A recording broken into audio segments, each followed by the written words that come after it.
মুহূর্তে ভবানীপুর থানায় রয়েছি। ভবানীপুর থানায় দেখুন বিজেপি আশ্রিত দুষ্কৃতীরা ভবানীপুর থানা ঘিরে নিয়েছে।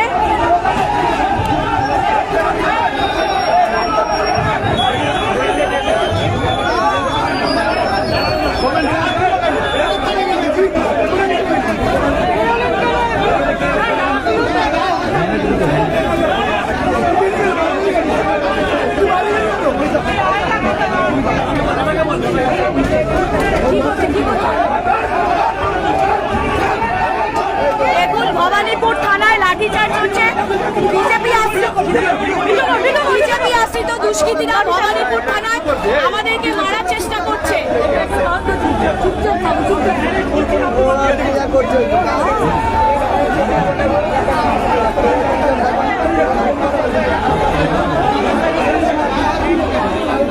এই মুহূর্তে ভবানীপুর থানায় আছি। আমাদের যে ফ্লেক্স ছেড়া হয়েছে বিজেপি আশ্রিত দুষ্কৃতীদের দ্বারা, সেটার জন্য এফআইআর কমপ্লেন লঞ্চ করতে এসেছি এবং বিজেপি আশ্রিত দুষ্কৃতীরা ভবানীপুর থানা ঘেরাও করে নিয়েছে। আর ওরা নাকি বলছে এই মুহূর্তে এখানে শুভেন্দু অধিকারী আসছে, আমরাও দেখে নেব, ফ্যাম কমিউনিটিও দেখে নেবে। শুভেন্দু অধিকারীকে ফ্যাম কমিউনিটি ভয় পায় না। ফ্যাম কমিউনিটি লড়াই করতে জানে, প্রতিরোধ করতে জানে। ফ্যাম কমিউনিটির সাথে পাঙ্গা নিলে ফ্যাম কমিউনিটি লড়তে জানে। এখানে বিজেপি আশ্রিত দুষ্কৃতীরা ভোটের এই বাজারে ভবানীপুর তুমুলভাবে উত্তপ্ত। তৃণমূলেরই একটা কমিউনিটি, ফ্যাম কমিউনিটি, যারা তৃণমূলের সঙ্গে, আমি তৃণমূলের কমিউনিটি এই কারণে বললাম, এরা তৃণমূলের সঙ্গে ডিরেক্টলি কানেক্টেড। তো সে কারণে তৃণমূলের একটা ফ্যাম কমিউনিটি, যেটা নিজেদের দাদাগিরি দেখাতে গিয়ে, নিজেদের মাফিয়াগিরি দেখাতে গিয়ে, নিজেদের গুন্ডামি দেখাতে গিয়ে, নিজেদের আধিপত্য ঔদ্ধত্য সব দেখাতে গিয়ে এরা ফেঁসে গেছে। কেন ফেঁসেছে, কি কারণে ফেঁসেছে, সবটা বলবো। এবং আইপ্যাক এবং তৃণমূলের এই ভোটের বাজারে কি দুর্দশা হতে চলেছে নিজেদেরই কর্মকাণ্ডের ফলে, সবটা আপনাদের বলবো। নমস্কার, আমি চন্দন। আমার এই ছোট্ট ইউটিউব চ্যানেল দৃষ্টিপাতে আপনাদের স্বাগত জানাই। ভবানীপুরে তৃণমূলের এই কমিউনিটি, ফ্যাম কমিউনিটি, এদেরকে ঘিরে ফেলেছে বিজেপির কর্মীরা। ভবানীপুর থানার সামনেই এদেরকে ঘিরে ফেলেছে। কেন ঘিরেছে?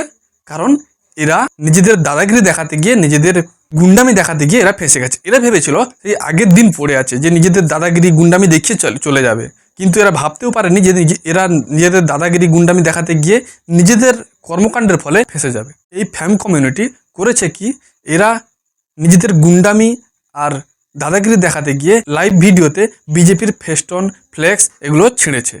ভিডিওটা ভাইরাল হতে এরা ফেঁসে গেছে।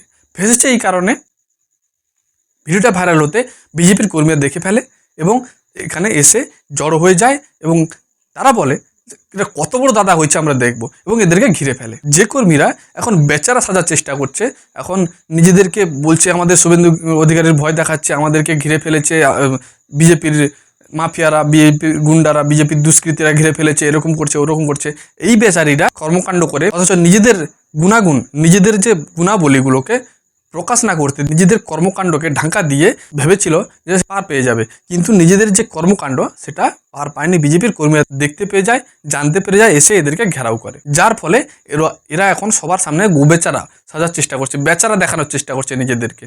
এরা বলতে চাইছে যে আমরা বেচারা, আমরা কিছু করিনি, তারা এসে আমাদেরকে ঘিরে ফেলেছে। তো এই গন্ডগোলের মধ্যে দুদিক থেকে তো বোথ সাইড থেকে এফআইআর হবে। তো হয়তো এরা বলবে যে আমরা কিছু করিনি, বিজেপি বলবে যে আমাদের ফেস্টন ছিঁড়ে দিয়েছে, ফ্লেক্স ছিঁড়ে দিয়েছে, এগুলো তো হবেই। দেখুন, একটা নেতা যার গড়, যে জায়গায় আধিপত্য, এই জায়গায় অন্য নেতা এসে দাদাগিরি দেখাতে কোনোদিনও পারে না সহজে। যতক্ষণ না মানুষের মধ্যে অ্যান্টি ইনকামবেন্সি হয়ে যায় সেই নেতার বিরুদ্ধে, ততক্ষণ অন্য নেতা সেই জায়গায় ঢুকতে পারে না। দাদাগিরি দেখানো তো দূরের কথা। তৃণমূল কংগ্রেসের বর্তমান মুখ্যমন্ত্রী এবং যার ভবিষ্যৎ মুখ্যমন্ত্রী অভিষেক বন্দ্যোপাধ্যায় হতে চলেছে, সেই মমতা বন্দ্যোপাধ্যায়ের গড় ভবানীপুরে শুভেন্দু অধিকারী গিয়ে দাদাগিরি করছে। মমতা বন্দ্যোপাধ্যায়ের গড়ে গিয়ে দাদাগিরি করা, এটা বোঝায় সেখানে মমতা বন্দ্যোপাধ্যায়ের বিষয়ে কতটা অ্যান্টি ইনকম্বেন্সি হয়েছে। শুভেন্দু অধিকারীর ওখানে গিয়ে দাদাগিরি করাটা এটা প্রমাণ করে দেয় শুধু ভবানীপুর নয়, সারা পশ্চিমবঙ্গের মানুষের মধ্যে কতটা অ্যান্টি ইনকম্বেন্সি হয়েছে মমতা বন্দ্যোপাধ্যায়ের বিরুদ্ধে। যে মানুষ তার বাড়ির পাশের অন্য বাড়ির সঙ্গে ভালো সম্পর্ক রাখতে পারে না, সে পুরো রাজ্যের সঙ্গে কী করে সম্পর্ক রাখবে? ভবানীপুর তো তার পাশে, বাড়ির পাশে। ওখানে যে লোকাল, সে লোকালদের মধ্যে এত অ্যান্টি ইনকম্বেন্সি, পুরো পশ্চিমবঙ্গের মানুষের মধ্যে কতটা অ্যান্টি ইনকম্বেন্সি হয়েছে এখান থেকেই আপনারা বুঝতে পারছেন। যে কারণে তৃণমূল আজ ভয়ভীত, যে কারণে আজ প্রতিটি জায়গায় বেচারা সাজার চেষ্টা করছে, নিজেদেরকে ভালো প্রমাণ করার চেষ্টা করছে, নিজেদের ভালো দেখানোর চেষ্টা করছে। আপনি ভাবুন, এই নবান্ন 14 তলায় বসে থাকা নির্লজ্জ অভদ্র মহিলা মানুষের উপকার তো দূরের কথা, মানুষের সাধারণ যে কাজ তারা নিজেরাই করছে সেটুকু করতে দিচ্ছে না, এমন জায়গায় পৌঁছে দিচ্ছে মানুষের মধ্যে ভুরি ভুরি অ্যান্টি ইনকম্বেন্সি হয়েছে। মানুষ ক্ষিপ্ত, মানুষ বিপর্যস্ত, মানুষ অতিষ্ঠ হয়ে পড়েছে যে এই মহিলা কতদিন আর আমাদের জীবনকে এভাবে অতিষ্ঠ করে রাখবে এবং আমাদের জীবনের গতিধারাকে থামিয়ে রাখবে। শুধু এই নয়, আপনারা জানলে অবাক হবেন, তৃণমূলের যে কর্তাধর্তা অর্থাৎ তৃণমূলের সব কিছু কাজ করে, তৃণমূলের যে ভোটের কাজ থেকে শুরু করে অন্যান্য কাজগুলো করে, সেই আইপ্যাকের যে কো ফাউন্ডার বিনেশ চান্ডেল, সেই বিনেশ চান্ডেল অ্যারেস্ট হয়েছে কয়লা কেলেঙ্কারিতে। আপনারা জানেন এই 2026-এরই 8 জানুয়ারি মমতা বন্দ্যোপাধ্যায় আইপ্যাকের প্রতীক জ্যানের বাড়িতে যখন ইডি হানা দিয়েছিল, তখন মমতা বন্দ্যোপাধ্যায় সেই ফাইল ল্যাপটপগুলোর ওখান থেকে নিয়ে এসেছিল। সেই কেস আপনারা হয়তো কোরিলেট করতে পারছেন যে এই কেস সেই কয়লা কেস, যে কাণ্ড চাপা দিতে মমতা বন্দ্যোপাধ্যায় ওইগুলো চুরি করেছিল। আপনারা এখন বুঝতে পারছেন যে এই কেসটা কতটা এফেক্ট করবে এই ভোটে এবং তৃণমূলের কর্মকাণ্ডের উপর, তৃণমূলের ভোট ব্যাংকের উপর। বিনেশ চান্ডেল অ্যারেস্ট হয়েছে শুধু কয়লা কাণ্ডের জন্য নয়, কয়লা কাণ্ডের টাকা, ব্ল্যাক টাকাকে হোয়াইট করার জন্য। এবং শুধু তাই নয়, এরা এই ইয়াং জেনারেশন, যারা এই যে তৃণমূলের ফ্যাম কমিউনিটি দেখলেন, এরকম ইয়াং জেনারেশনদের টাকা দিয়ে, এরা তো চাকরি তো দেয়নি, টাকা দিয়ে এদেরকে ভোটের কাজে লাগানোর জন্য অ্যারেস্ট হয়েছে। এই যে কয়লা কেলেঙ্কারি, এই কেলেঙ্কারি, এই ইনভেস্টিগেশন অর্থাৎ কয়লা কেলেঙ্কারির ইনভেস্টিগেশনটাকে দ্রুত গতি সম্পন্ন করার জন্য, গতি দেওয়ার জন্য, এটাকে তাড়াতাড়ি করার জন্য, এটাকে এই এপ্রিল মাসের 2 তারিখ থেকে ছাপ্পা অর্থাৎ রেড শুরু হয়। প্রথম রেড হয় বিনেশ চান্ডেল দিল্লিতে, বিনেশ চান্ডেলের বাড়িতে। শুধু এখানে থেমে থাকেনি, বেঙ্গালুরুতে ঋষিরাজ সিং নামে একজনের বাড়িতে রেড হয়।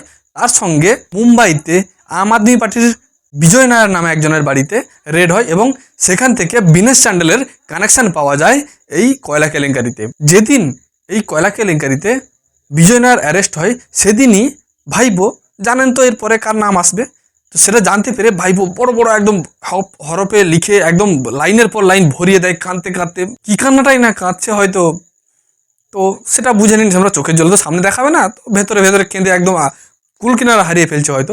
তো কাঁদতে কাঁদতে বড় বড় হরপে অনেক কিছু লেখে, সেটা আপনাদের পরে বলছি। এই কয়লা কেলেঙ্কারিতে ধরা পড়েছে আমাদের বেঙ্গলের অর্থাৎ আমাদের ওয়েস্ট বেঙ্গলের 20 কোটি টাকা হাওয়ালা চ্যানেলের মাধ্যমে এদিক ওদিক ঘুরিয়ে, এই রাজ্য ওই রাজ্য ঘুরিয়ে বিভিন্ন রকমভাবে এটাকে ব্ল্যাক থেকে হোয়াইট করা হয়েছে। এবং এই টাকা বিভিন্ন ইলেকশনে, গোয়া ইলেকশন থেকে আপনারা শুনেছেন সামনে এসেছিল, গোয়া ইলেকশন থেকে শুরু করে নানা কাজে লাগিয়ে এটাকে হোয়াইট করে ইলেকশনে লাগানো হয়েছে। শুধু তাই নয়, এই টাকাটাকে যে কানেকশান, ঝাড়খণ্ড থেকে ওয়েস্ট বেঙ্গলের বিভিন্ন কানেকশান পাওয়া গেছে এবং এর সব কানেকশানের মধ্যে এইসব হাওয়ালা থেকে শুরু করে এই ব্ল্যাক মানিকে হোয়াইট করা, এইসব কিছুর মধ্যে খোদ ফেসে গেছে আইপ্যাক। সেই আইপ্যাক, যে আইপ্যাকের স্ট্র্যাটেজিতে, যে আইপ্যাকের কথায় তৃণমূল কংগ্রেস পাই টু পাই কথাতে চলতে থাকে এবং তৃণমূল কংগ্রেসের সব কিছু কর্মকাণ্ড চলে, সব কিছু কাজ চলে, ইলেকশনের কাজ থেকে, ইলেকশনের সব কিছুর নাম থেকে, লিস্ট বানানো থেকে, সব কিছু কাজ যার স্ট্র্যাটেজিতে চলে, যার কথায় চলে, সেই আইপ্যাক। যে আইপ্যাক ফেসে যাওয়ার কারণে ভোটে কত বড়, তৃণমূলের যে ভোট ব্যাঙ্কে কত বড় ক্র্যাকডাউন হতে চলেছে, এটা আপনারা দেখতে পাবেন বা ধীরে ধীরে নাম সামনে আসবে, আপনারা বুঝতে পারবেন। তো এই দুঃখের এই ঘটনার পর অভিষেক ব্যানার্জি একটা বড় সড়ো লেটার লিখেছে। আমি আপনাদের পুরোটা শোনাচ্ছি না, কিছুটা আমি বলে দিচ্ছি। দেখুন, বিনেশ চান্ডাল যে অ্যারেস্ট হয়েছে, সে PMLA অ্যাক্টে অ্যারেস্ট হয়েছে। এই অ্যাক্টে কতটা ভয়ানক অ্যাক্ট আপনারা সবাই জানেন, কারণ এই অ্যাক্টে অ্যারেস্ট হলে লাইফ পুরো বরবাদ। এই অ্যাক্ট যে অ্যারেস্ট হয়েছে, এখান থেকে কানেক্ট করে করে কত বড় মাথা, হেড মাথা পর্যন্ত যাওয়া যেতে পারে। হয়তোবা এই কারণে সবাই জানে কে মাথা, কে পা, কে হাত, কে গলা, সবাই জানে। তো অভিষেক বন্দ্যোপাধ্যায় এখানে যে কথাগুলো বলতে চাইলেন, লিখলেন, ইনি বলতে চাইছেন এখানে ভয় দেখানো হচ্ছে। সবাই জানে কে ভয় পাচ্ছে, কেন পাচ্ছে। এখানে ভয় দেখানো হচ্ছে তৃণমূল কংগ্রেসের আগামী CM, লিখছেন অভিষেক বন্দ্যোপাধ্যায়, যে এখানে ভয় দেখানো হচ্ছে, এটা গণতন্ত্র মেনে নেবে না, গণতন্ত্রের হত্যা হচ্ছে, গণতন্ত্রকে আঘাত করা হচ্ছে, গণতন্ত্রকে দুর্বল করা হচ্ছে, গণতন্ত্রের উপর আস্থা চলে যাচ্ছে, এটাতে কেউ ভয় পাবে না, ওয়েস্ট বেঙ্গল এটা ভয় পাবে না। এদের মধ্যে একটা ভাবনা চলে এসছে, যেমন একটা সময় কংগ্রেসের থেকে তো বেরিয়ে আসা এই তৃণমূল কংগ্রেস, তাকে অনুসরণ করে, তার নেত্রী ছিলেন, কংগ্রেসেরই নেত্রী ছিলেন একটা সময়ে মমতা বন্দ্যোপাধ্যায়। তো সেখান থেকে বেরিয়ে এসে তাদের মধ্যেকার যে মানসিকতা, যে মাইন্ডলিটি, সেইটা এখনও থেকে গেছে।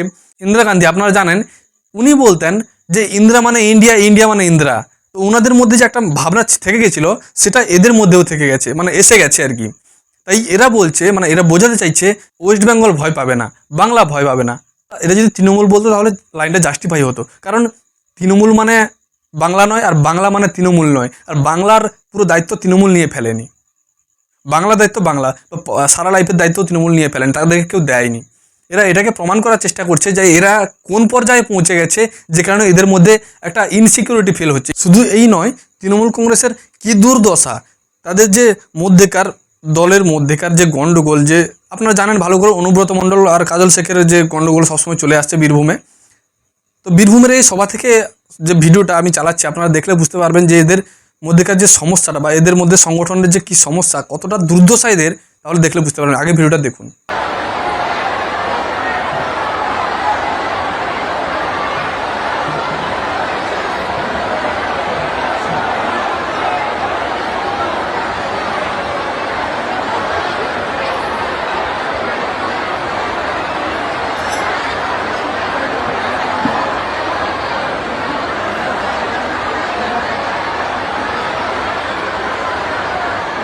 দেখতে পেলেন ডবল ডবল চালিয়ে, আপনারা দেখলে তাহলে বুঝতে পারবেন মমতা বন্দ্যোপাধ্যায় ইশারা করছেন এই বীরভূমের সভাতে স্টেজের উপর দাঁড়িয়ে। মমতা বন্দ্যোপাধ্যায়, তাদের যে নেত্রী মমতা বন্দ্যোপাধ্যায় দিদি ইশারা করছেন অনুব্রত মণ্ডলকে যে কাজল শেখের সঙ্গে সমস্যাটা মিটিয়ে নিতে। কিন্তু কাজল শেখ সমস্যাটা মিটিয়ে নিতে চাক বা না চাক, অনুব্রত মণ্ডল ইশারায় বুঝিয়ে দিলেন যে আমি কোনোভাবে এই অর্ডার মানতে নারাজ, এই আদেশ মানতে নারাজ। তাদের নেত্রী মমতা বন্দ্যোপাধ্যায়কে হাত দেখিয়ে ইশারা করে এটা স্পষ্ট বুঝিয়ে দিলেন। যাই হোক, তাদের মধ্যেকার সংগঠন, বীরভূমের সংগঠন তৃণমূল কংগ্রেসের কতটা দুর্বল, কতটা কীরকম পরিস্থিতিতে আছে, আপনারা ভিডিও দেখলে বুঝতে পারবেন। সেখানে স্টেজের উপর দাঁড়িয়ে মমতা বন্দ্যোপাধ্যায়ের আদেশ, তাদের নেত্রীর আদেশ, অনুব্রত মণ্ডল পরিষ্কার হাত দেখিয়ে ইশারা করে মানা করে দিলেন যে যাই হয়ে যাক আমি এর সঙ্গে সমাধান করে নিতে নারাজ। তৃণমূলের এই দুর্দশা আর এদের এই গুন্ডাগিরি, মাফিয়াগিরি এবং এদের এই অবস্থা নিয়ে আপনাদের কি মতামত কমেন্ট বক্সে কমেন্ট করে জানাতে ভুলবেন না। ভিডিওটি ভালো লাগলে ভিডিও লাইক করুন, চ্যানেলটি সাবস্ক্রাইব করে বেল আইকনটি প্রেস করতে ভুলবেন না, যাতে নতুন ভিডিওর নোটিফিকেশান সবার আগে আপনার কাছে পৌঁছতে পারে। জয় হিন্দ, বন্দে মাতরম।